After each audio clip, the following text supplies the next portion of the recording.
So hi guys, today we are going to solve this problem maximum side length of a square with sum less than or equals to threshold, which is lead code problem number 1292. So first I will explain the problem statement, then we will jump into solution. Okay. So problem statement में क्या दे रखा है, एक matrix दिया हुआ है और एक थ्रेशोल्ड वैल्यू दे रखी है। मैट्रिक्स m क्रॉस n का मान लेते हैं कोई भी, और एक थ्रेशोल्ड वैल्यू एक इंटीजर है। तो इसमें क्या करना है, हमें ऐसा स्क्वायर फाइंड करना है जिसका सम, मतलब जो सारी एलिमेंट है ना इसमें, उस स्क्वायर के अंदर सारे एलिमेंट का सम जो इस थ्रेशोल्ड वैल्यू से कम हो। हमें ऐसे स्क्वायर फाइंड करना है और उसकी जो लेंथ है वो रिटर्न करनी है, जो साइड लेंथ है ना वो रिटर्न करनी है। जैसे स्क्वायर होगा आपका लेट से k क्रॉस k का, तो आपको k रिटर्न करना है। ठीक है, यही है। जैसे इसमें देखिए थ्रेशोल्ड की वैल्यू 4 दे रखी है, ये मैट्रिक्स है। तो यहाँ पे क्या होगा, ये इसका सम देखेंगे 1 1 1 1 है, तो इसका सम कितना आ रहा है, 4 आ रहा है। अब आप कहीं और भी चले जाओगे, तो जैसे यहाँ पे आप चले गए तो हमेशा इससे वैल्यू बढ़ी ही आ रही है ना। तो इसमें हमारा आंसर क्या हो जाएगा, इस स्क्वायर की साइड लेंथ रिटर्न करनी है। तो साइड लेंथ कितनी है इसकी, 2। बस यही है, ये प्रॉब्लम स्टेटमेंट है। एक बार अब मैं आप थोड़ा सोच लीजिए, फिर प्रॉब्लम स्टेटमेंट में आपको सॉल्यूशन मैं एक्सप्लेन कर देता हूँ, उसके बाद फिर हम जंप करते हैं। ठीक है, तो सॉल्यूशन एक बार देख ले। अब एक इसमें आप सिंपल सा सोचिए कि आपको क्या करना है, बेसिकली यहाँ सम चेक करना है। ठीक है, आपको सम चेक करना है। तो जैसे आप इस पॉइंट पे हैं, आपको ये पूरा सम चाहिए, आप यहाँ पे हो जैसे। ठीक है, किसी भी स्क्वायर के लिए ले रहे हैं, तो जैसे आप इस स्क्वायर के लिए ले रहे हैं तो ये सम चाहिए होगा, इस स्क्वायर के लिए ले रहे हो तो ये पूरा सम चाहिए होगा, यहाँ पे जैसे आ गए तो ये सम चाहिए होगा। ठीक है, तो यहाँ पे हम जो 1D में अपन यूज़ करते थे प्रीफिक्स सम वाला कॉन्सेप्ट यूज़ कर सकते हैं, बट ये जो है ये 2D है, तो 2D में प्रीफिक्स सम। अब 2D में प्रीफिक्स सम यहाँ पे कैसे यूज़ करना है वो मैं आपको एक्सप्लेन करता हूँ। ठीक है, अब देखो यहाँ पे एलिमेंट बहुत सारे दे रखे हैं, 1 2 3 4 5, 1 1 2 3 2, कोई भी रैंडम ले रहे हैं। 2 1 3 4 6 5 2 0 0 तो नहीं लेते, 1 ले लेते हैं, कोई नहीं, 1 8। ठीक है, अब जैसे आपको कोई भी स्क्वायर है, इस पॉइंट पे हो आप। ठीक है, अब इस पॉइंट पे हो तो आपको चाहिए कि आपको इससे आगे वाला कोई, मतलब ये इसका कॉर्नर पॉइंट मान ले रहे हैं जो भी स्क्वायर है। ठीक है, अब यहाँ से हम लोग इंडेक्सिंग स्टार्ट कर रहे हैं लेट से, तो ये 0 1 2 3 4, ये 0 1 2 3। ठीक है, अब यहाँ पे है आप, तो मान लीजिए आपका ये कॉर्नर पॉइंट है और आपको इसका सम निकालना है।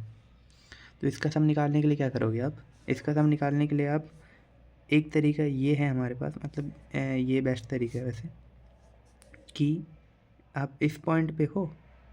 ठीक है, और यहाँ तक के आप जा सकते हो। तो आप क्या करोगे, आपको ये कॉर्नर पॉइंट पता है, तो आप ये वाला जो है, एक ये देखिए आप, ये एक रेक्टेंगल, ये रेक्टेंगल देखिए। ठीक है, और फिर एक ये कंप्लीट रेक्टेंगल है, ये बड़ा वाला। ठीक है, इसे मैं दे रहा हूँ C, इस वाले रेक्टेंगल को मैं A बोल रहा हूँ, और इस वाले रेक्टेंगल को मैं B बोल रहा हूँ। ठीक है, तो आप यहाँ पे ध्यान से देखिए कि अगर से मैं इस C में से A और B को माइनस करूँ, ठीक है, तो C माइनस A, C में से अगर से मैं A माइनस करूँगा तो ये बचेगा। अब माइनस B कर दिया, अब माइनस B करा तो ये माइनस हो गया, पर ये 2 बार माइनस हो गया, तो ये कितने बार माइनस हो गया, 2 टाइम्स।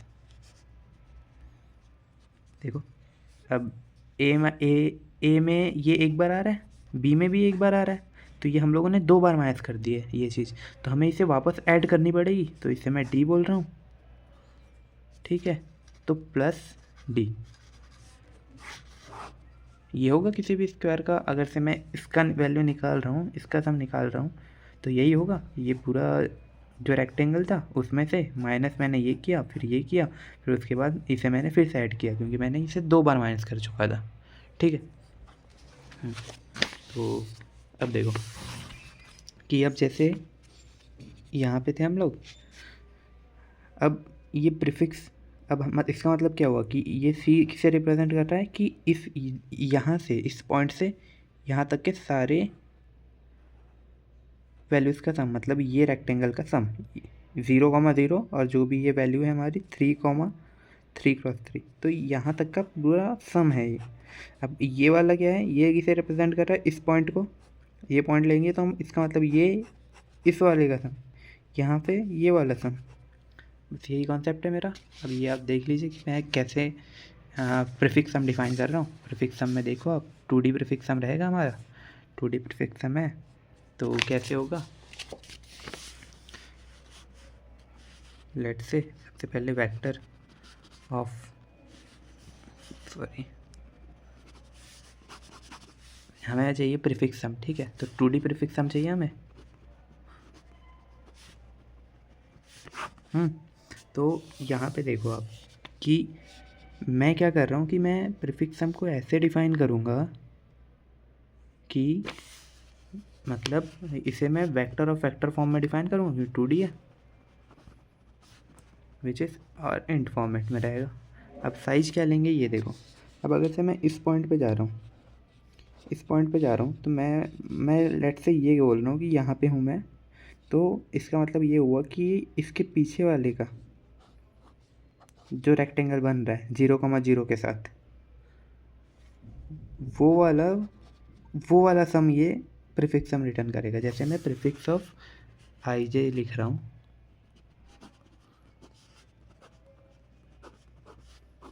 ठीक है। अब प्रीफिक्स ऑफ आई जे, जैसे इसमें मैं एक ले लेता हूँ वैल्यू कोई भी 2,3, ठीक है। प्रीफिक्स ऑफ 2,3 लिया मैंने, ये मैट्रिक्स है 1 1 2 2 3 4 5 6, ठीक है, मतलब 0 1 2 3 0 1 2, ठीक है। अब ये हमारी रो है, ये हमारा कॉलम है, ठीक, ठीक है। तो अब 2,3 मतलब क्या हुआ, ये रो 2 और 3 ये, मतलब इस पॉइंट पे हम, इसका मतलब मैं प्रीफिक्स ऑफ 2,3 मेरा क्या रिप्रेजेंट करेगा कि ये वाला जो रेक्टेंगल है ना, इससे पहले वाला, उसका सम रिप्रेजेंट करेगा, ठीक है। तो यही मैं कहना चाह रहा हूँ कि मतलब हम लोग ऐसे डिफाइन करेंगे कि उससे पहले वाले का सम रिप्रेजेंट कर रहा है।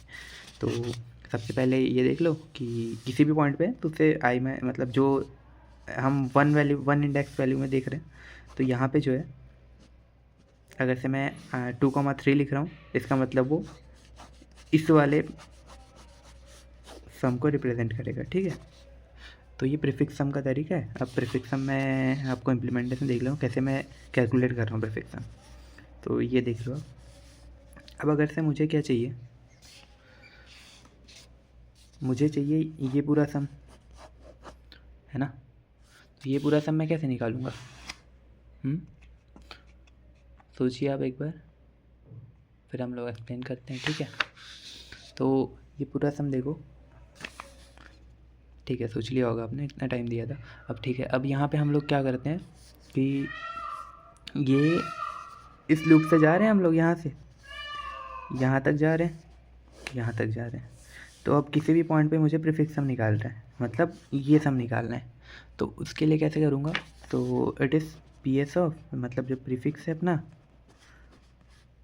2 ऑफ प्रीफिक्स ऑफ 2 3, तो ये कैसे होगा, अगर से मैं इस पॉइंट तक का निकाल रहा हूँ, इसका मतलब मैं पहले तक का निकाल के रखा होगा, ठीक है, मैंने मान लो पहले तक का निकाल कर रहा हूँ।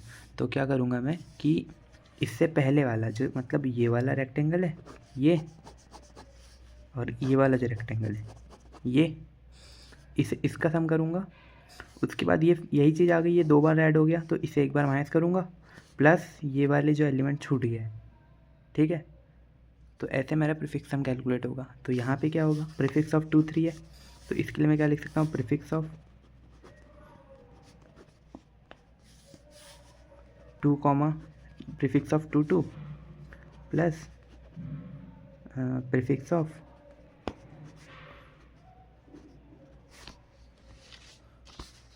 1 3, ठीक है। अब माइनस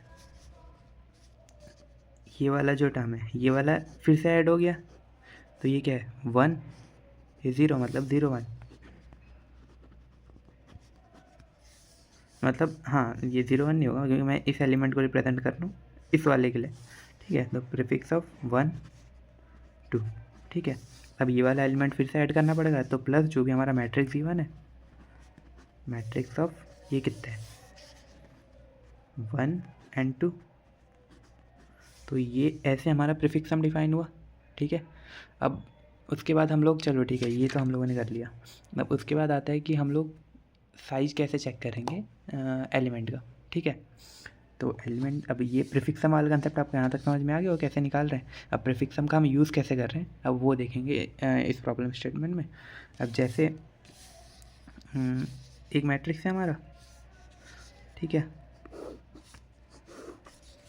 1 2 3 4 5 1 2 1 1 2 3 4 5 2 1 1 2 4 6 2, ठीक। अब जैसे भी मैं इस पॉइंट पे हूँ, तो इस पॉइंट पे ये मेरा आई है, यहाँ पे कुछ आई कॉमा जे, ठीक है। तो आई प्लस के, क्योंकि मुझे स्क्वायर चाहिए, ठीक है। तो मैं कहाँ तक का जाऊँगा आई प्लस के एंड जे प्लस के, तो आई प्लस के कॉमा जे प्लस के, ठीक है। तो मैं यहाँ पे गया, ये कॉन्सेप्ट आपको समझ में आया था स्क्वायर कैसे निकाला, वही चीज़ कि दोनों में सेम एलिमेंट ऐड करने के बाद उसके बाद फिर मैं इस वाले का सम चेक करूँगा। मतलब इसके लिए क्या करना होगा कि मुझे सारे स्क्वायर एक बार चेक करने होंगे, ये चीज़ है यहाँ पे। उसके बिना हम लोग सॉल्व नहीं कर पाएंगे, क्योंकि ऐसा है कि आप ये नहीं कर सकते कि ये होगा या फिर ये आ गया तो ये सॉल्यूशन होगा, या फिर अगर से ये आ गया तो इससे छोटा वाला तो होगा ही होगा, ऐसा नहीं होता। तो इसमें वैसा नहीं है कि ये हमें जो है ना सारे स्क्वायर का जो सम है वो हमें चेक करना होगा यहाँ पे। तो एक बार मैं आपको कोड से अच्छे से समझा देता हूँ कैसे हो रहा है, तो ये देख लो आप। सो क्या कर रहे हैं हम लोग यहाँ पे, हम लोगों ने ये डिफ़ाइन किया हुआ है फंक्शन मैक्स साइड लेंथ। उसमें तो हम लोगों ने ठीक है मैट्रिक्स और थ्रेशोल्ड वैल्यू इनपुट में ले रखी है। उसके बाद ये जो m जो है हमारा रो है, n जो है हमारा कॉलम है, ठीक है। तो मैंने ये ps जो है ये उसे डिफ़ाइन किया है प्रीफिक्स सम, एंड इसमें एक लूप लगाया जो ps of i j matrix of i minus 1 j minus 1 plus ps of i minus 1 j plus ps of i j minus 1 minus ps of i minus 1 j minus 1। तो ये आपको मैंने समझाया था ये वाला तरीका। यहाँ पे कैसे निकालता मैंने कि प्रीफिक्स ऑफ 2,3 क्या होगा, प्रीफिक्स ऑफ 2,3 प्रीफिक्स ऑफ 2,2 ये प्रीफिक्स ऑफ 2,2, ठीक है। तो प्रीफिक्स ऑफ 2,2 मतलब ये वाला, प्रीफिक्स ऑफ 1,3 मतलब ये वाला, माइनस प्रीफिक्स ऑफ 1,2 बिकॉज ये मेरा फिर से आ गया, 2 बार आ गया है ना।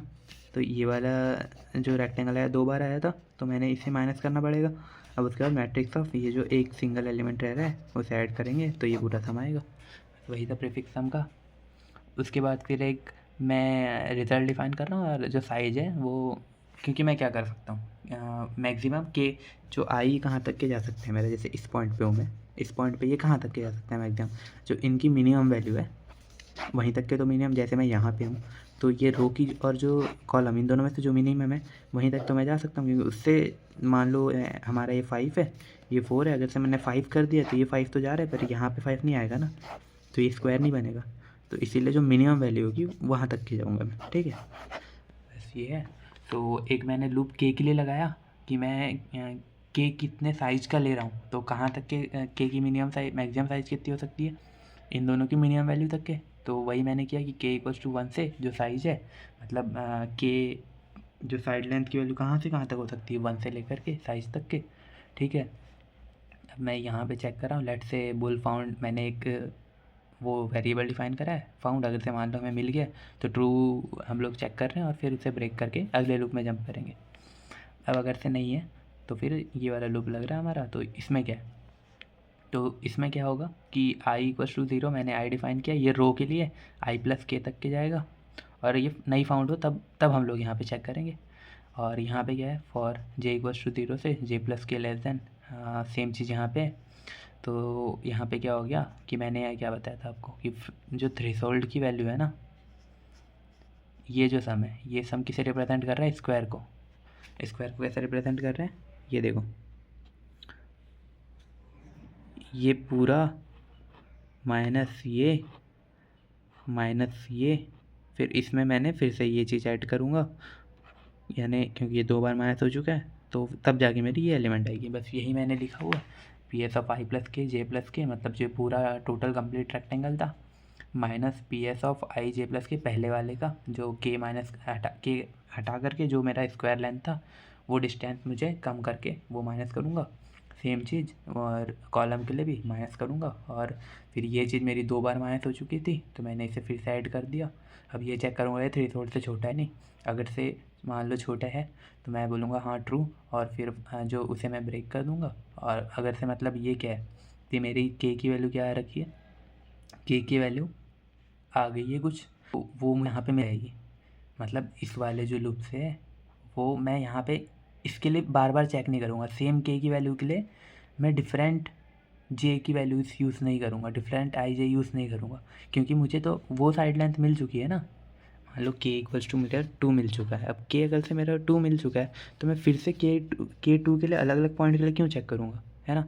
मान लो इस पॉइंट के लिए भी, इस पॉइंट के लिए, इस पॉइंट के लिए, जब मुझे के इक्वल्स टू 2 मिल चुका है, अब उसी के लिए मैं बार बार लूप क्यों चेक करूँगा। तो वही है कि मुझे ये चीज़ नहीं करनी है, तो मुझे अब उससे बड़ा है तो फिर आगे कंटिन्यू करना है, नहीं तो फिर हम लोग ब्रेक कर देंगे, ठीक है। तो बस मैं इससे बड़े साइज़ के लिए चेक करने के लिए रुकूँगा, ठीक है। तो अब यहाँ पे फाउंड हो गया था मेरा, फाउंड को मैंने ट्रू कर दिया था, तो if found equals to true, तो रिजल्ट की वैल्यू क्या हो जाएगी, के बराबर हो जाएगी। अगर से नहीं फाउंड हुआ तो सिंपल सी बात है कि इसे हम लोग ब्रेक कर देंगे लूप को एट द एंड, अगर से नहीं मिल रहा है। उसके बाद फिर जो भी आंसर आएगा वो result. Thanks guys. So this is all for today. We'll meet you tomorrow. Thanks.